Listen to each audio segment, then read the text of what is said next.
जय बोलो देवादिदेव 1008 श्री भगवान महावीर स्वामी की जय जय जय। अहिंसा परमो धर्म की जय जय जय। परम पूज आचार्य गुरुवर श्री विद्यासागर जी महाराज जय जय जय। बोले परम पूज मनीष श्री 108 प्रमाण सागर जी महाराज की नमोस्तु नमोस्तु।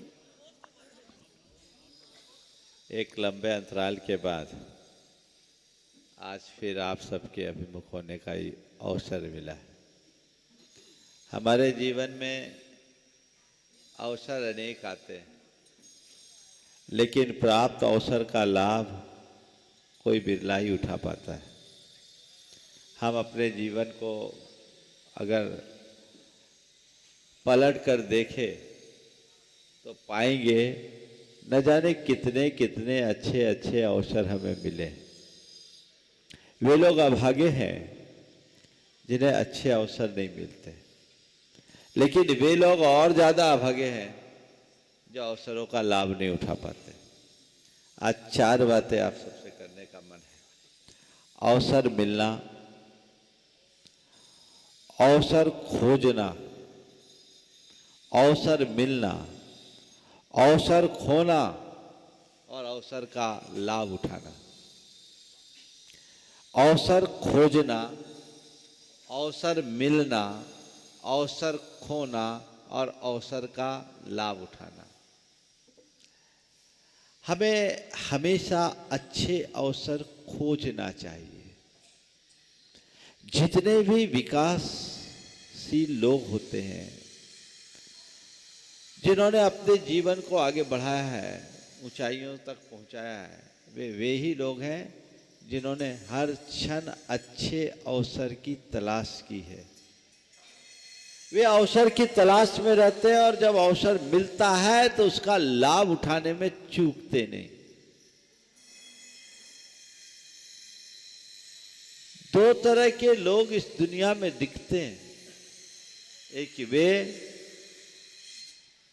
जिन्हें हर अवसर में कठिनाइयां दिखती हैं, और दूसरे वे जो हर कठिनाई में एक अवसर देखते हैं। जिन्हें अवसर में कठिनाई दिखती है वे जहां के तहां रह जाते हैं, और जो कठिनाई में अवसर खोजते हैं वो बुलंदियों को छूते हैं। हमारे जीवन में कठिनाइयां तो है, किसकी नहीं। हमारा जन्म ही कठिनाई से हुआ है। मनुष्य संघर्ष से जन्म लिया है। मां के पेट से बाहर आने के पूर्व हमें कितना संघर्ष करना पड़ता है। यह इस बात का प्रमाण है कि हमने संघर्ष से जन्म लिया है, तो हमारा जन्म ही संघर्ष के लिए है। जीवन में कोई भी संघर्ष आए तो विचलित मत हो, उस संघर्ष में भी एक अच्छे अवसर की तलाश करो। यदि तुम्हारी दृष्टि होगी तो वहां तुम्हें अवसर दिखाई पड़ेगा, और उस अवसर का लाभ उठाओगे तो वह तुम्हारे जीवन को एक नई उपलब्धियों से जोड़ देगा। तो अवसर, हमें अवसर खोजना है। सच्चे अर्थों में देखा जाए तो मनुष्य जन्म बहुत अवसरों से जुड़ा हुआ है।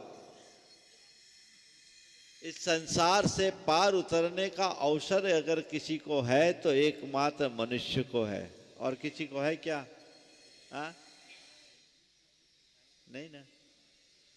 जगत जलधि से पार उतरने को अद्भुत नौका है। मानव भव शाश्वत सुख पाने का अद्भुत मौका है। जगत जलधि से पार उतरने को अद्भुत नौका है। मानव भव शाश्वत सुख पाने का अद्भुत मौका है। जाग जाग हे ज्योति पुंज, यह अवसर बीता जाता।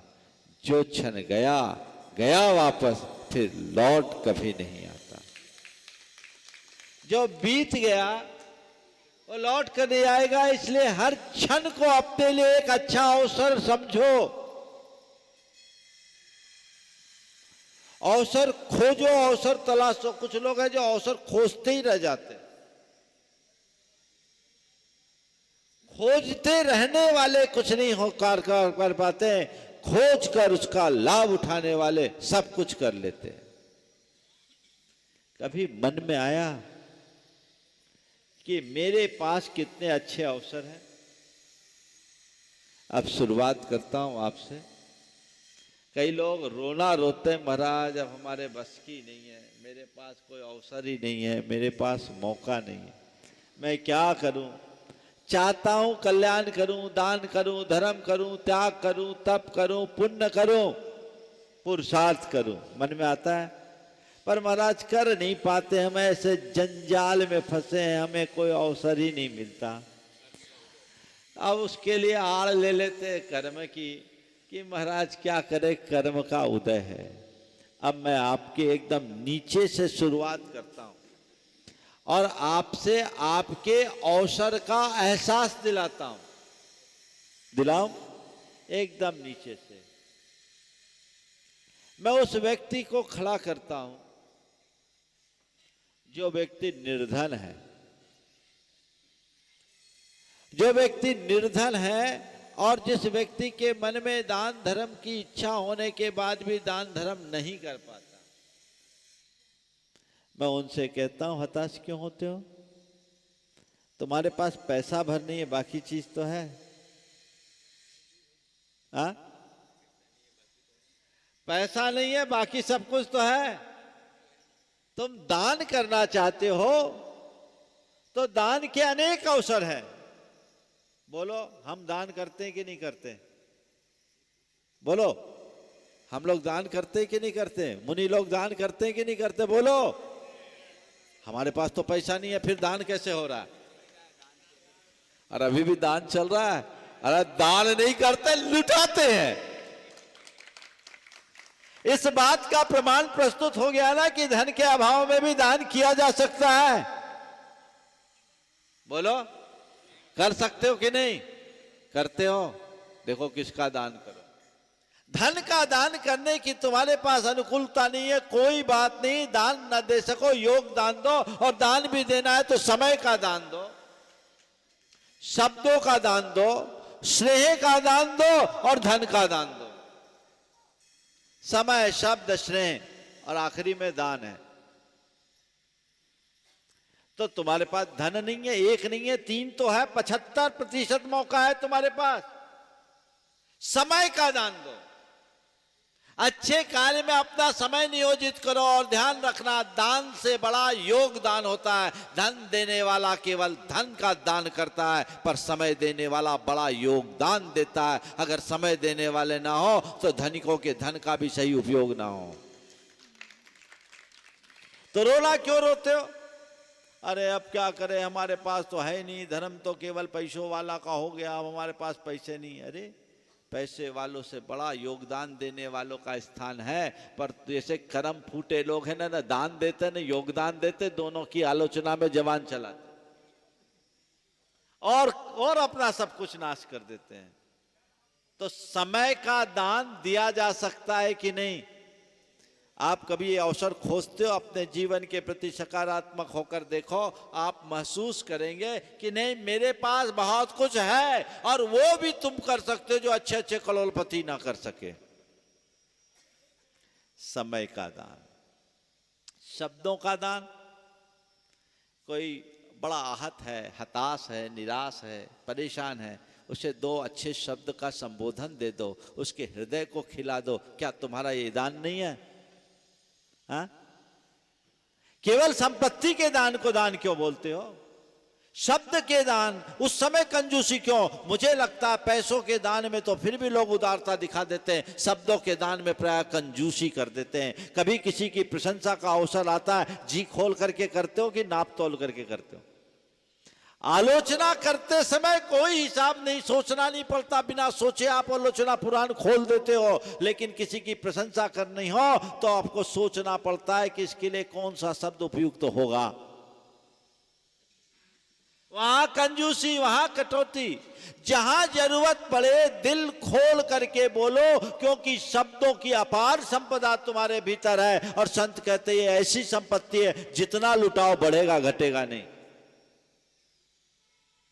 हम लोग क्या कर रहे हैं? तुम्हारे लिए भी क्या कर रहे हैं? 2 शब्दों का ही तो दान दे रहे हैं, 4 बातों का दान है, लेकिन ये 4 बातें तुम्हारे जीवन में 4 चांद लगाने वाली है।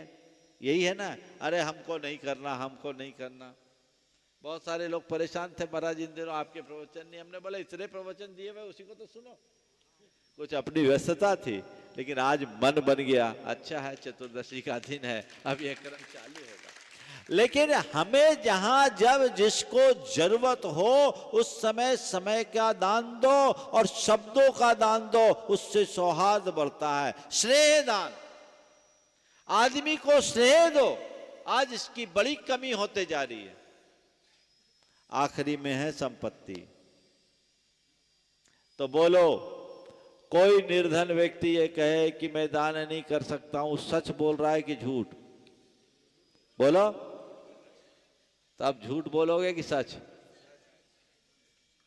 अपनी भूमिका को टटोलो, देखो, तलाशो और उस भूमिका में रहते हुए जो अच्छा कर सको वो करने के लिए कृत संकल्पित हो जाओ। चलिए, हमारा शरीर स्वस्थ नहीं रहता, हम कोई व्रत उपवास नहीं कर पाते, कोई त्याग तप नहीं कर पाते, ऐसा भी लोगों का कहना है ना। कोई बात नहीं, मानता हूं, शारीरिक स्वास्थ्य के अभाव में त्याग तप करना भी नहीं। हमारे यहाँ कहा गया है, तद्व्रतमाचरितव्यम यत्र न संशय तुला मारोहति शरीर मनसी। उस व्रत का आचरण करना चाहिए जिससे शरीर और मन दोलायमान न हो। लेकिन भाई, मैं आपको और दूसरे उपवास का अवसर देता हूं। भोजन छोड़ने का उपवास नहीं कर सकते, कोई बात नहीं।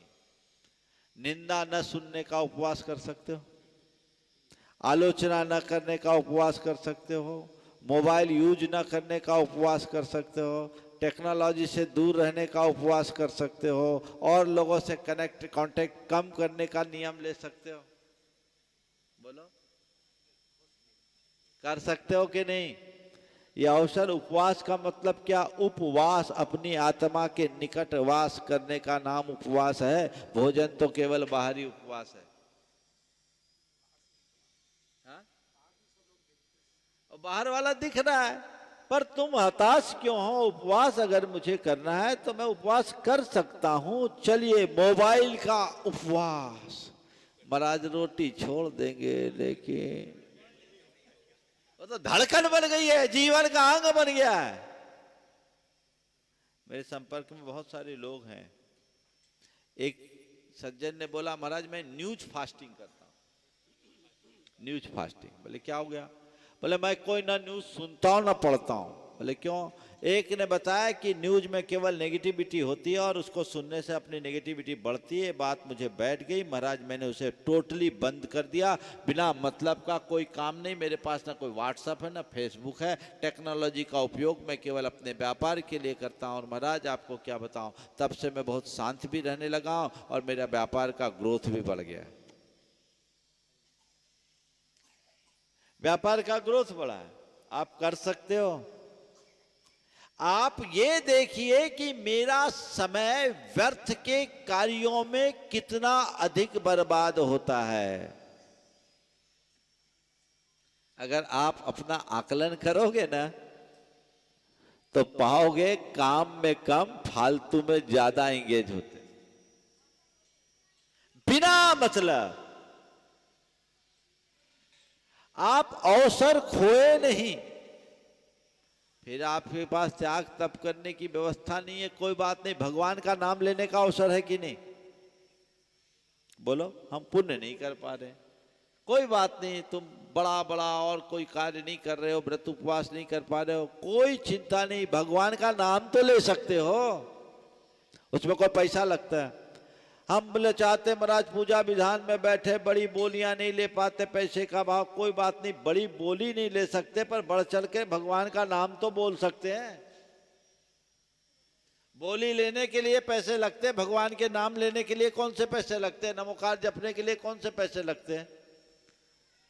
पर ऐसे अभागे लोगों को क्या कहें कि न तो बोली लेंगे न बोली वाले के लिए कोई अनुमोदना करेंगे, अपितु उनकी आलोचना में बोलना शुरू कर देंगे।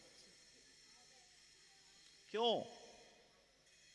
मैं उनकी अनुमोदना करूं, जितना बन सके बढ़ चढ़ करके अनुमोदना करूं, और जो मेरे हाथ में है वो तो मैं करूं, वो मैं कर सकता हूं, और जो कर सकता हूं वही मेरा है।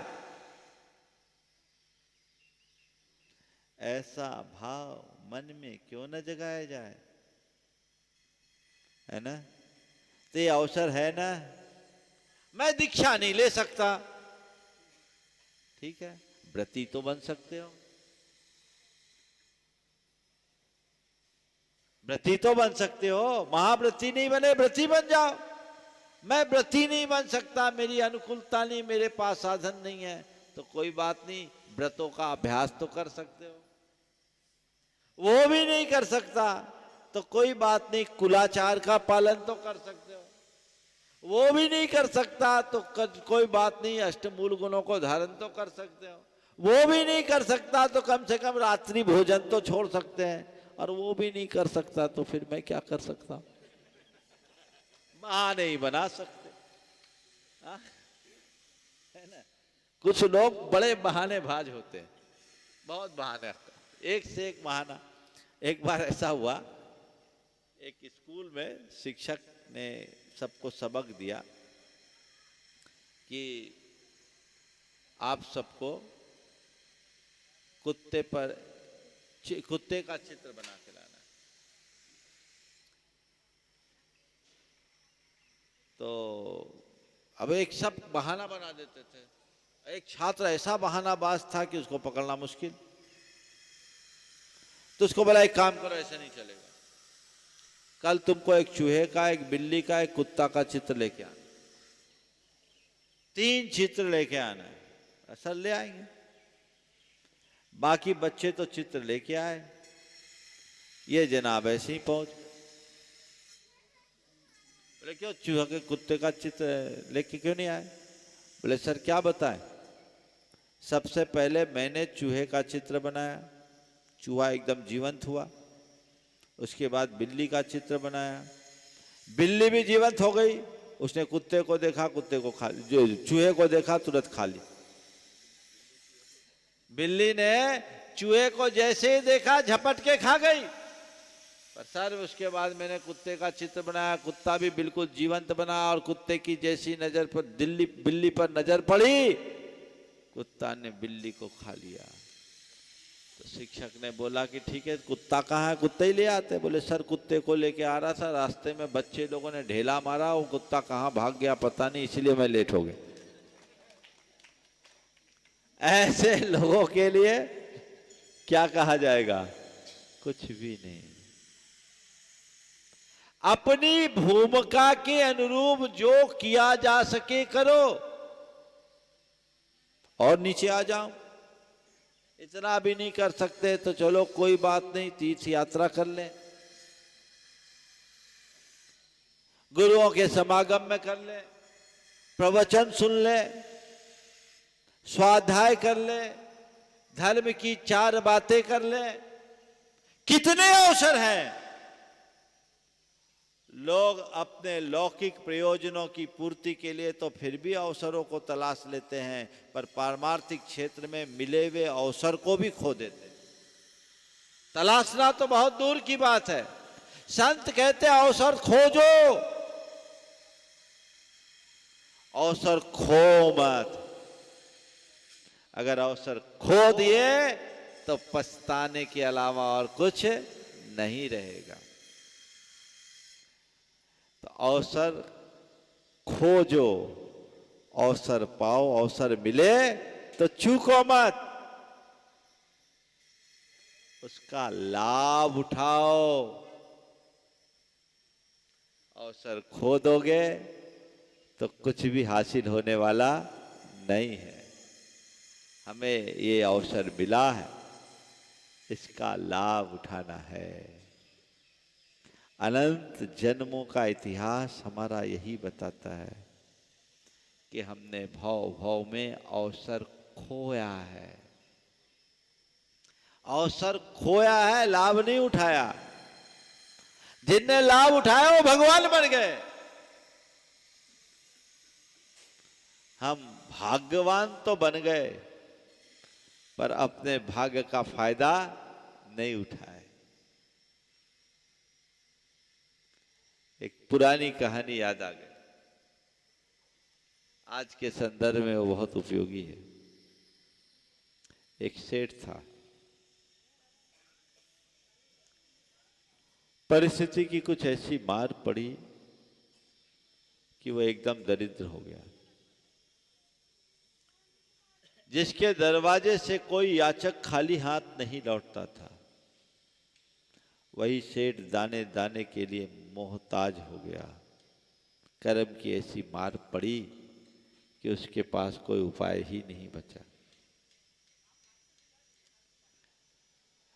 वहां का राजा उसका बचपन का मित्र था। धर्म पत्नी ने उससे कहा कि आप राजा के पास जाएं, इस घड़ी में राजा हमारी जरूर मदद करेगा। समय की मार और पत्नी की प्रेरणा से प्रेरित होकर वो राजा के पास पहुंचा। राजा ने उसका आत्मीय स्वागत किया, ठीक वैसा ही जैसा कभी श्री कृष्ण ने सुदामा का किया।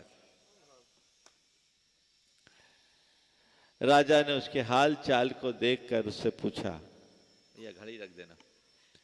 हाल चाल को देखकर उससे उसकी स्थिति को देखा और उससे कहा कि तुम चिंता मत करो, तुम मेरे बचपन के सखा हो, मेरे राजकोष में धन की कमी नहीं है।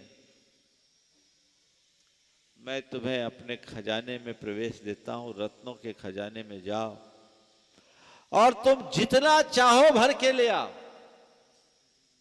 मैं तुम्हारे लिए 3 घंटे की मोहलत देता हूं, 3 घंटे का वक्त देता हूं। इस 3 घंटे में तुम जितना बटोर सको बटोर लेना।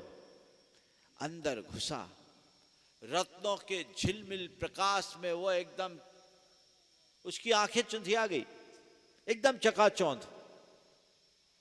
उसे विश्वास नहीं हो रहा था कि मैं जो देख रहा हूं सच है या सपना। चारों तरफ रत्नों के कक्ष को देखा तो उसे एक कोने में कुछ खिलौने दिखाई पड़े, वो रत्न निर्मित थे। उसने कहा 3 घंटे का वक्त, बड़ी भाग्य से इस कक्ष में प्रवेश का अवसर मिला।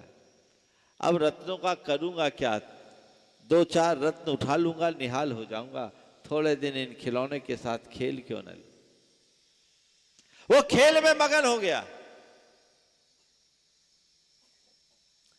उसका ध्यान तब टूटा जब घंटी बजी, 3 घंटे बीत गए। बेचारा बड़ा हताश हुआ, दुखी हुआ, हाय ये क्या कर दिया। खाली हाथ बाहर निकलना पड़ा। राजा ने कहा कोई बात नहीं, आज चूक गए, कल फिर आना, कल मैं तुम्हें सोने के खजाने में प्रवेश, पर ध्यान रखना वक्त वही 3 घंटे का। बोला ठीक। दूसरे दिन आया, सोने के खजाने में एंट्री किया, देखा सोना ही सोना है, पर जब सामने देखा तो एक घोड़ा बंधा था। ये वही घोड़ा था जिसपे वो राजा के साथ कभी घुड़सवारी करके आनंद लेता था। उसे देखते ही उसके जवानी का जोश जाग गया। कहा 3 घंटा बहुत है, घोड़ा तो बहुत जाचा परखा है, थोड़ी देर इसकी सवारी क्यों ना कर लूं, फिर आऊंगा और सोना लेके चला जाऊंगा।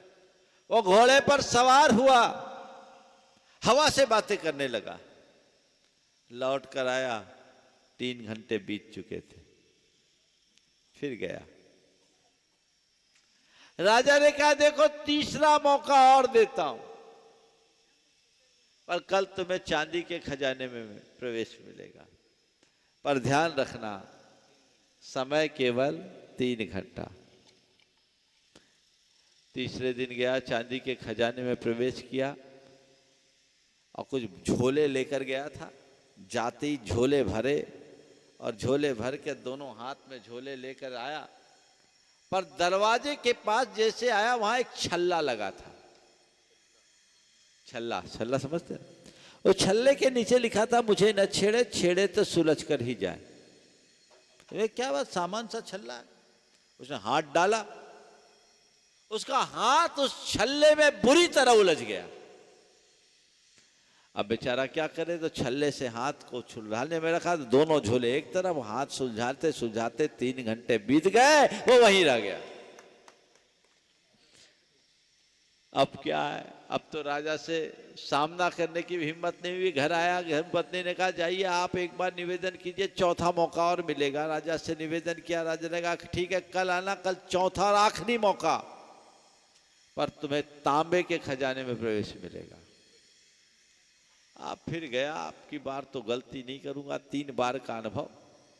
वो गया, तांबे के खजाने में प्रवेश किया, सीमेंट की बोरियां लेकर गया था, और जाते ही खजाने पर ऐसे टूट पड़ा जैसे भूखा भोजन पर टूटता है। फटाफट कई बोरियां भरी और सुआ सूतली से सबकी सिलाई की। इतना करते करते वो थक गया, कमर सीधी करने के लिए थोड़ा सीधा हुआ, देखा सामने बिस्तर लगा। समय देखा, बोला अभी तो आधा घंटा ही बीता है, 2.5 घंटा है। राजा कितना समझदार है, उसको पता था कि मैं थक जाऊंगा, थोड़ा आराम कर लूं। वो लेट गया और सो गया। नींद लग गई, उसका ध्यान तब टूटा जब उसे जगाया गया। समय 3 घंटे पूरे हो गए थे। वो अपने भाग पर रोता रहा। कहानी आप सबको रोचक लगी होगी।